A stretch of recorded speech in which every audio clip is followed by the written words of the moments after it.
ایک تو میں آپ سے ریکویسٹ کروں گی کہ جس کی بھی ماں بہن بیٹی ہے اس شخص کے نام کے ساتھ مولانا لگانا چھوڑ دیں. دوسری بات کہ یہاں پہ جتنے بھی اس جماعت سے وابستہ لوگ اور جن کا الحاق ہے اس فضلو کے ساتھ، میں وہاں جس جگہ پہ ان کے لوگ کھڑے ہوں میں عورتوں سے اپیل کرتی ہوں کہ آپ نے ان کو ووٹ نہیں کرنا.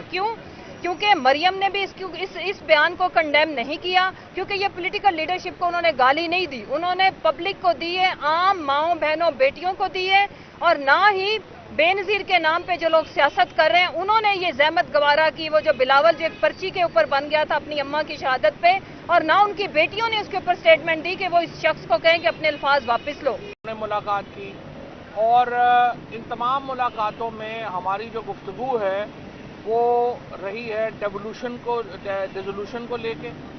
اور جو پنجاب اسمبلی کی ڈیزولوشن ہے، جو اس حکومت کو ہم نے فیصلہ کیا ہے کہ پنجاب اور خیبر پختونخوا کی حکومتوں کو ہم تحلیل کر رہے ہیں، اس کے اوپر جو ممبران ہیں ان کی رائے لی ہے، اور پاکستان تحریک انصاف کے جو تمام ممبران ہیں وہ عمران خان صاحب کو اپنی اوپینین دے رہے ہیں کہ اس فیصلے کے اوپر فوری عمل کیا جائے. اور اس لیے ہم نے ہمارے جو اتحادی ہیں پی ایم ایل کیو کے دوست، ان کو بھی ہم نے یہ کنوے کر دیا ہے کہ تحریک انصاف یہ اسمبلیاں تحلیل کرنے کا ارادہ رکھتی ہے، اور انشاءاللہ تعالی جو ٹائم فریم ہے وہ یہی ہے، یہی دسمبر میں ہی ہم نے یہ فیصلہ کیا ہے کہ اسمبلیاں تحلیل ہوں گی ہر صورت میں. اور اس کے اوپر تحریک انصاف کے اندر ایک اب یونینیمٹی ہے، ایک اتفاق رائے ہے کہ ہم نے یہ لازمی طور کے اوپر اسمبلیاں تحلیل کرنی ہیں. اس کے ساتھ ساتھ جو اس وقت صورتحال ہے اس کو ہم دیکھ رہے ہیں، جس قسم کا انفارچونیٹلی ہم دیکھ رہے ہیں کہ جو تحریک انصاف کے اوپر جو پچھلے 7-8 مہینے میں جو پالیسیز آئی ہیں ان میں ہم امید رکھتے ہیں کہ جلد از جلد تبدیلی لائی جائے گی. جو اس وقت اسٹیبلشمنٹ ایک بوجھ اٹھائے ہوئے ہے، زرداری، فضل الرحمان اور نواز شریف کے جو سیاسی لاشوں کا جو بوجھ ہے اس وقت اسٹیبلشمنٹ کے اوپر، اور جس سے ان کی کمر دوری ہوئی ہے، ہم دیکھ رہے ہیں کہ وہ کتنی جلدی اس بوجھ سے نجات حاصل کریں گے. اور پاکستان میں اداروں کا غیر سیاسی کردار جو ہے وہ تمام قوم اس کو دیکھ رہی ہے. بدقسمتی سے ابھی تک ہم دیکھ رہے ہیں کہ اداروں کا غیر سیاسی کردار نہیں ہوا، اور خصوصاً الیکشن کمیشن آف پاکستان جس طریقے سے ایکٹ کر رہا ہے وہ بڑی اس کے اوپر ہماری تشویش ہے. ایک طرف جو الیکشن کمیشن کے چیئرمین ہیں اور ممبران ہیں ان کے اوپر ہیں، ان کیسز کی ہیئرنگ نہیں ہو رہی، اور ہمیں عمران خان کی ڈسکوالیفیکیشن کے اوپر انہی لوگوں سے، یعنی ہوئے بیمار جس کی سبب اسی اطار کے لونڈے سے دوا لیتے ہیں، جن سے ہمارے گلے ہیں، جو ہمارے اس وقت ایک سیاسی جماعت کے اہلکار بنے ہوئے ہیں، آپ انہی کے پاس ہمیں روز بھیج دیتے ہیں کہ جی آپ ان سے اپنا کیس سنوائیں. تو میرا یہ خیال ہے کہ جو ہماری اسپیشلی عدالتیں ہیں ان کو جو آزادانہ فیصلے کرنے چاہیے، چاہے وہ اعظم سواتی کا کیس ہو، چاہے وہ شہباز گل کا کیس ہو، اور سب سے ارشد شریف کی جو شہادت کا کیس ہے، ہمیں وہ آزادانہ جس کی جو توقع کی جاتی ہے ایک جوڈیشل سسٹم سے، اس طرح کے فیصلے جو ہیں وہ نظر نہیں آ رہے، اور اس کی وجہ سے پاکستان کے عوام میں اور اداروں میں ایک دوری جو ہے محسوس ہو رہی ہے. اور تحریک انصاف وہ واحد جماعت ہے، عمران خان وہ واحد لیڈر ہیں جو عوام کے درمیان، عوام اور ریاست کے درمیان ایک پل کا کردار ادا کرتے ہیں، جو قوم اور ریاست کے درمیان ایک برج کا کردار ادا کرتے ہیں. اور یہ ضروری ہے کہ عمران خان کے اس کردار کو تسلیم کیا جائے اور پاکستان کو ایک صحیح جمہوری ریاست بنانا پی ٹی آئی کا ایک اس وقت ہمارا جو پہلا نصب العین ہے وہ یہ ہے کہ ہم پاکستان کو ایک جمہوری ریاست بنانا چاہتے ہیں. اور جمہوری ریاست کا مطلب یہ ہے کہ جہاں پر تمام طاقتور حلقے پاکستان کے عوام کی رائے کے سامنے سر تسلیم خم کریں. یہ وہ بنیادی اصول ہے جو ہم نے طے کرنا ہے، جس کے اوپر ہم نے عمل درآمد کرانا ہے. ہماری سیاست اس وقت عوام کے درمیان ہے اور ہماری سیاست عوام ہی لیڈ کریں گے. یہ جو نیگوشیشنز کی باتیں ہیں، یہ جو گفتگو ہے، ہم پہلے ہی کہہ چکے ہیں، یہ گفتگو چاہے آپ بیہائنڈ دا سین کر لیں، چاہے آپ سامنے کر لیں، ایجنڈا صرف ایک ہے. وہ ایجنڈا یہ ہے کہ آپ نے الیکشن کب کروانے ہیں. اس وقت جو معیشت ہے ہماری، جس پہ حماد ابھی بات کر لیں گے، وہ آپ کے سامنے ہے. ہماری گورننس سسٹم مکمل طور کے اوپر اس وقت افغانستان سے تعلقات مکمل خراب ہو چکے ہیں. دوسری طرف ہندوستان اس وقت دوبارہ جو پاکستان کے خلاف ایک ریشہ دوانیاں ہیں وہ شروع کر چکا ہے. جو حالات ہیں ہمارے وہ آپ کے سامنے ہیں. لہٰذا ہم چاہتے ہیں کہ جلد از جلد انتخابات ہوں اور ملک پاکستان کے منتخب جو لوگ ہیں ان کے حوالے کیا جائے. حماد صاحب. جی بسم اللہ الرحمن الرحیم.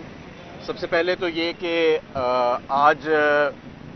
لاہور کی مختلف مارکیٹس کے تاجر رہنما اور تاجر نمائندگان عمران خان صاحب سے مل کے گئے ہیں، اور جو منڈیوں کے اندر اور معیشت کے اندر بے چینی کی صورتحال ہے اور تباہی کی صورتحال ہے اس سے عمران خان صاحب کو آگاہ کیا. جگہ جگہ مختلف انڈسٹریز کے بند ہونے کی اور ورکرز کو اور لیبررز کو فارغ کرنے کی اطلاعات سننے میں آ رہی ہیں. میں واضح کرتا رہوں کہ اتنے برے حالات کورونا کی وبا جب پاکستان پہ آئی تھی تب بھی نہیں ہوئے تھے جو پچھلے 7 ماہ میں ہو چکے ہیں. جس ریٹ پہ اسٹیٹ بینک آف پاکستان اور حکومت پاکستان ڈالر کا اناؤنس کر رہی ہے، اعلان کر رہی ہے کہ یہ ہمارا ایکسچینج ریٹ ہے، اس ریٹ پہ ڈالر نہ انٹر بینک مارکیٹ میں فراہم ہے نہ اوپن مارکیٹ میں دستیاب ہے. آج خام مال خریدنے کے لیے اور اسپیئر پارٹس خریدنے کے لیے تاجروں نے اور صنعت کاروں نے خان صاحب کو بتایا کہ ہمارے ایل سیز نہیں کھل رہی، اور اتنی بے چینی ہو چکی ہے کہ سمجھ نہیں آ رہا کہ آگے کا راستہ کیا ہے. اس کی وجہ یہ ہے کہ جنہوں نے راستے کا تعین کرنا ہے، جو مسلط ہو کے آئے، بڑے شوق سے آئے، انہوں نے ابھی تک معیشت کے حوالے سے کوئی راستہ نہیں دکھایا، کوئی راستہ انہوں نے نہیں دیا. ہاں اگر ہمیں کوئی راستہ نظر آیا ہے تو ان کے کیس بند ہونے کا راستہ نظر آیا. پہلے جن کیسز کے اندر تمام گواہ جو تھے وہ پرسرار طریقے سے مار دیے گئے یا فوت ہو گئے یا قتل کر دیے گئے، اب ان کیسز کے اندر لوگوں کو باعزت بری کرتا ہوتے نظر آ رہے ہیں. اور ایسے لگتا ہے کہ ریس لگی ہوئی ہے کہ پہلے حمزہ کا کیس ختم ہوئے گا، سلمان کا ہوئے گا، مریم کا ہوئے گا، نواز شریف کا ہوئے گا، اسحاق ڈار کا ہوگا. بس آپس میں ان کی ریس ہے اپنے اربوں ڈالر بچانے کے لیے، اور ملک پورا اس وقت ایک تباہی کا منظر پیش کر رہا ہے. اور آگے کا کیا راستہ ہے اس کا راستہ نہ ان کو معلوم ہے نہ اس میں ان کی کوئی دلچسپی ہے. جس دن حالات بالکل ہی بے قابو ہو جائیں گے، کیس ان کے بند ہو چکے ہوں گے، یہ واپس اپنے ایون فیلڈز میں، اپنے سرے کے محلات میں اور اپنے ایمریٹس ہل کے اوپر جو گھر تعمیر کیے ہوئے ہیں وہاں پہ جا کے ایک پرسکون زندگی گزاریں گے. جبکہ میں اور آپ جن کا جینا مرنا اس ملک میں ہے، وہ ہم یہاں پہ بیٹھ کے جو ان کی تباہی کے اثرات تھے وہ ہمیں سفر کرنے پڑیں گے. تو حالات، خطرات جو ہیں وہ بہت زیادہ بڑھتے جا رہے ہیں. معیشت کے لیے بڑھتے کیا جا رہے ہیں، خطرات تو شروع ہو گئے ہیں. اور میں یہ توقع کر رہا ہوں، خدا نہ خواستہ اللہ کرے کہ ایسا نہ ہو، لیکن بالکل جس طرح سامنے یہ نظر آ رہی ہے، نہر نظر آ رہی ہے، اس طرح مجھے نظر آ رہا ہے کہ چیزوں کی قیمتوں جو قیمتیں ہیں ان کی ہر چیز کی قیمت بڑھنے والی ہے اور ہر چیز کی شارٹیج بھی آنے والی ہے. کیونکہ آپ کا امپورٹر، آپ کا صنعت کار، آپ کا تاجر اس وقت کچھ امپورٹ کر پا نہیں رہا، چاہے وہ خام مال ہوئے، تیار مال ہوئے، اسپیئر پارٹس ہوں. ان ساری چیزوں کا اب ایک آپ سمجھ لیں کہ ایک بحران آ چکا ہے پاکستان کے اندر، اور ہمارے کسی منسٹر کے پاس کوئی پلان نہیں، نہ اس کے اندر کوئی نہ ان کے پاس کوئی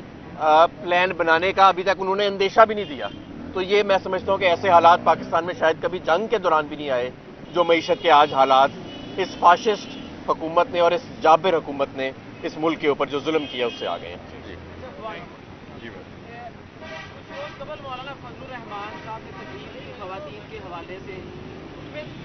تحریک انصاف کی خواتین نے لاہور کے 3 تھانوں میں درخواست جمع کروانے کی کوشش کی، درخواست جمع نہیں ہوئی. آج مانگا منڈی میں شہباز گل کے خلاف ایک عام شہری کے کہنے پہ مقدمہ درج ہو گیا. پہلے مقدمات سندھ اور بلوچستان میں درج ہو رہے تھے، کیا پنجاب حکومت میں بھی معاملات اب کنٹرول میں نہیں ہے؟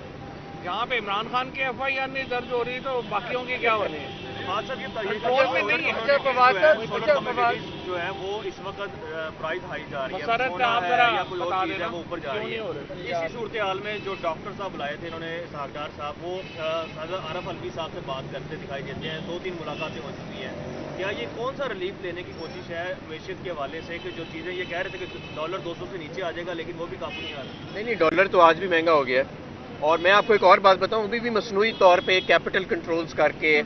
جب آپ جس ریٹ پہ ڈالر اناؤنس کر رہے ہیں اس ریٹ پہ ڈالر دستیاب ہی نہیں ہے، اس ایکسچینج ریٹ کا فائدہ کیا؟ دیکھیں نا، آج یہ کہہ رہے ہیں 224 225 کا ڈالر ہے، مجھے لے کے دکھائیں اوپن مارکیٹ سے یا انٹر بینک مارکیٹ سے، کسی صنعت کار کو اس پہ ایل سی کھول رہی ہیں؟ ایل سیاں تو کھل رہی ہیں 232 میں، اوپن مارکیٹ میں ریٹ 250 سے بھی اوپر ہے۔ $500 لے کے تو میرا خیال ہے وہ میرا یہ خیال ہے حماد صاحب کو جو ہے میں نے یہ کہا ہے کہ ڈار صاحب کو کہیں کہ $500 اس ریٹ پہ لے کے پاکستان تحریک انصاف ایک بڑی سیاسی جماعت ہے، تو جو اسٹیبلشمنٹ کی نئی قیادت آئی ہے اس کی جانب سے بھی کچھ مثبت پہلو، مثبت چیزیں سامنے نہیں آئی۔ ہمیں صرف ایک ہی پہلو چاہیے اور وہ یہ ہے کہ آئینی کردار میں اسٹیبلشمنٹ واپس جائے، اور جب آئینی کردار میں واپس ہو جائے تو پتہ چل جائے گا، یہ سب سے پہلے تو میڈیا کو ہی پتہ چلے گا۔ یہ فرمائے گا FIR ہو گئی ہے پنجاب میں حکومت، آپ دیکھیں نا، پنجاب میں عمران خان کی FIR ہو نہیں رہی، شہباز گل کے اوپر FIR ہو گئی ہے، تو اس سے اندازہ لگا لیں کتنی کماری حکومت۔ صاحب آج اپوزیشن کے جو کیمپ ہیں وہاں پہ وفاقی حکومت کے وہ یہ ذکر کر رہے ہیں کہ چودھری پرویز لائی نے آپ سے کہا تھا کہ ہم اپنا وقت جو ہے وہ پورا کریں گے، وہ بھی 3 ماہ کے لیے ان کو وزیر اعلیٰ بنانے کے لیے تیار تھے، کیا ایسی کوئی بات خان صاحب کے ساتھ ڈسکس ہوئی ہے؟ خان صاحب کے ساتھ مکمل ڈسکشن ہو گئی ہے۔ چودھری پرویز الہی صاحب نے یہ کہا ہے کہ جو ہمارا مدعا یہ ہے کہ ہم نے جو بھی فیصلہ ہے وہ آپ نے کرنا ہے، ہماری رائے یہ ہے کہ اس کو تھوڑا آگے کریں، لیکن PTI کا فیصلہ یہ ہے کہ ان کی مشورہ جو ہے وہ بڑا امپورٹنٹ ہے، ہم اس کو بڑی اہمیت دیتے ہیں، لیکن ملک کے حالات یہ ہیں کہ اگر ہم نے آگے کریں گے تو ملک جس طرح بھی ہمارے نے کہا ملک ڈیفالٹ کر جائے گا، پھر فائدہ ہم کچھ سارے ایک دوسرے کا منہ دیکھتے ہیں۔ ایک بات میں ایڈ کرنا چاہوں گا، ابھی تو دیکھیں جو ہماری ریاست ہے یا جو جابر حکمران بیٹھے ہیں وہ ڈھونڈتے ہیں کہ کون لوگ ہیں جو لوگوں کو باہر نکال سکتے ہیں، جن پہ لوگوں کا اعتماد ہے اور ان پہ کریک ڈاؤن کیا جاتا ہے۔ جس طرف معیشت کے حالات جا رہے ہیں اور جس طرح بے روزگاری بڑھ رہی ہے، خدا نہ خواستہ وہ وقت دور نہیں کہ جب بندے تلاش کیے جائیں گے جو لوگوں کو واپس گھروں کے اندر بھیجنے کی قابلیت رکھتے ہوں۔ جو حالات جا رہے ہیں وہ بہت خراب ہیں۔ اس میں صرف 2 چیزیں ایڈ کر لوں، 1 سیکنڈ، کہ میں حماد بھائی کی بات کو آگے بڑھاتے ہوئے کہ 8 ماہ کے اندر اس تجربہ کار ٹیم نے 2 کروڑ لوگ خط غربت سے نیچے صرف لے کے گئے ہیں، اور 8 ماہ کے اندر 22 لاکھ لوگوں کو بے روزگار کیا ہے۔ اور مولانا کی بات کا میں جواب دوں کہ ایک تو میں آپ سے ریکویسٹ کروں گی کہ جس کی بھی ماں بہن بیٹی ہے اس شخص کے نام کے ساتھ مولانا لگانا چھوڑ دیں۔ دوسری بات کہ یہاں پہ جتنے بھی اس جماعت سے وابستہ لوگ اور جن کا الحاق ہے اس فضلو کے ساتھ، میں وہاں جس جگہ پہ ان کے لوگ کھڑے ہوں میں عورتوں سے اپیل کرتی ہوں کہ آپ نے ان کو ووٹ نہیں کرنا۔ کیوں؟ کیونکہ مریم نے بھی اس بیان کو کنڈیم نہیں کیا، کیونکہ یہ پولیٹیکل لیڈرشپ کو انہوں نے گالی نہیں دی، انہوں نے پبلک کو دی ہے، عام ماؤں بہنوں بیٹیوں کو دی ہے، اور نہ ہی بے نظیر کے نام پہ جو لوگ سیاست کر رہے ہیں انہوں نے یہ زحمت گوارا کی، وہ جو بلاول جو ایک پرچی کے اوپر بن گیا تھا اپنی اماں کی شہادت پہ، اور نہ ان کی بیٹیوں نے اس کے اوپر سٹیٹمنٹ دی کہ وہ اس شخص کو کہیں کہ اپنے الفاظ واپس لو۔ جہاں تک رہ گی FIR عوام ہر روز ان کے خلاف درج کر رہی ہے،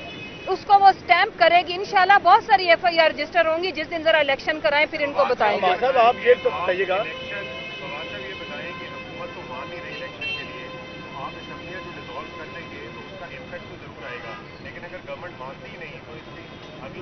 نہیں تو کوئی مسئلہ نہیں ہے، حکومت نہ مانے پھر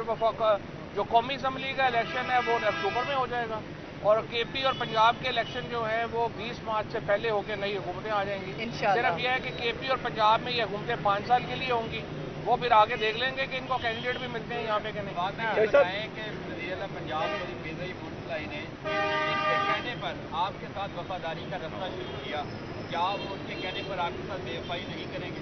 دیکھیں بات یہ ہے کہ اپنی پولیٹیکل ریالٹیز دیکھنی ہوتی ہیں۔ PMLQ جو ہے اس نے بھی فیصلہ کرنا ہے کہ آگے الیکشن میں ان کو کیا سوٹ کرتا ہے، وہ ایک انڈیپینڈنٹ پولیٹیکل پارٹی ہے، تو وہ دیکھ لیں گے اگر PTI کے اتحاد کے بغیر وہ الیکشن لڑنا چاہتے ہیں یا اتحاد کے ساتھ لڑنا چاہتے ہیں۔ چوہدری صاحب کا بڑا واضح اور مونس صاحب کا اسپیشلی میں سمجھتا ہوں ان کا بڑا واضح موقف ہے کہ وہ PTI کے ساتھ رہیں گے، اور PTI کے اگر ساتھ رہنا ہے تو اسمبلی توڑنی پڑے گی۔ حماد صاحب آپ یہ بتائیے گا کہ بقول چیف الیکشن کمشنر جو ایک قومی اسمبلی کی سیٹ ہے وہاں اس پہ اگر جنرل الیکشن ہوتے ہیں 10 کروڑ اور صوبائی اسمبلی میں تقریباً 7 کروڑ کے قریب خرچ ہوتا ہے، اگر آپ جنرل الیکشن کی بات کرتے ہیں تو آپ کو اس کا ساتھ ہے کہ وہ آپ مسجد تو پہلے ہی خراب ہے، اس طرح ہم ڈیفالٹ گاؤز کے قریب چلے جائیں گے تو بڑی بھاری رقم. دیکھیں الیکشن کا خرچہ ایک طرف، جو روزانہ کی بنیاد پہ $2 ارب تو آپ کا ویسے باہر چلا گیا جب آپ نے رجیم چینج آپریشن کیا. اس کے بعد روس سے سستا تیل نہ خرید کے $3 سے $4 ارب کا تو آپ اب تک وہ نقصان کر چکے ہیں. اس کے علاوہ جو یہ نالائکوں کا ٹبر ہمارے اوپر مسلط کیا گیا، جس طرح کے یہ بیان دیتے ہیں، دا فیکٹ کہ یہ اپنے کیسوں کے علاوہ کسی اور چیز میں دلچسپی نہیں رکھتے. مارکیٹ کے اندر جو سینٹیمنٹ کی تباہی ہوئی اور مس مینجمنٹ ہوئی، کئی 100 ارب کا تو وہ نقصان ہو گیا. تو میرے بھائی یہ الیکشن کا جو خرچہ ہے نا، یہ تو اب اس ملک کو بچانے کی انویسٹمنٹ ہے، یہ تو ملک کو بچانے والا ہے. Thank you.